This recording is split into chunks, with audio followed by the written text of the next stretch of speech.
C'est bon. Je peux montrer votre visage, hein? Oui, bien sûr. Vous êtes en train d'avoir un contrôle d'identité là? Non, mais Oui, c'est en normal, même temps. là, on va faire ça, Vous voyez, ils sont avec. Il y en a La des police très est avec gentils. nous, on se fait pas de soucis. Bon, Ah, donc vous êtes une journaliste? voilà, je suis journaliste, je dirige la version française du New Yorker, Jim le Pariseur. D'accord. Je suis depuis 3 samedis de suite sur les manifs. Et vous voyez le casque que j'ai là pour mon scooter, je suis obligée de le porter pour aller couvrir les manifs avec des lunettes de ski.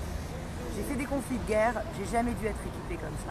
Alors on parle d'une grande démocratie. C'est symbolique ce que vous nous dites là. On parle d'une C'est grande énorme. démocratie, on parle de défendre les institutions depuis 2 jours, que ce soit Castaner, que ce soit Benjamin Griveaux. Mais les institutions, avant de les défendre, il faut les respecter. Et quand on parle au nom de la France, on a des devoirs.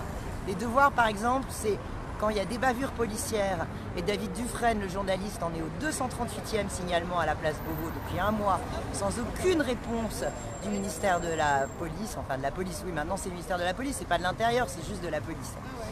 Et il n'y a eu aucun retour du ministère de l'Intérieur sur toutes les bavures qui ont été commises. Alors il y avait 2 boxeurs ce week-end. Il y en avait un, il est en garde à vue et il risque 7 ans de prison.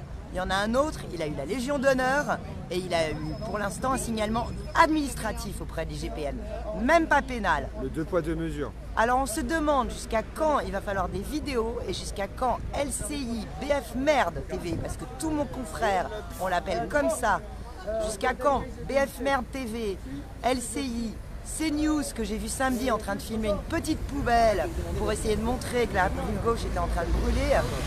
TF1, ça c'est même pas la peine, de toute façon on sait qu'ils sont pourris depuis longtemps, mais même le service public, France Inter, Nicolas Lemorand, la matinale qui hurle avec les loups depuis le départ, Sophia Aram qui le 24 décembre a fait une chronique absolument écœurante qui s'appelait Gilets jaunes magiques, où elle était en train de dire que vous étiez homophobe, que vous étiez raciste, que vous étiez antisémite, et qu'avec un gilet jaune on pouvait tout se permettre.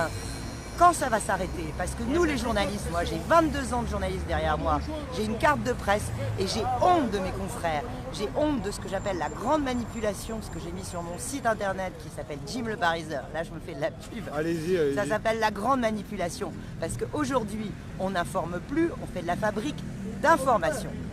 Non, on fait pas de la fabrique, pardon, d'opinion. Voilà. C'est tout à fait ça. Ah, merci beaucoup madame pour votre témoignage. Super, super important.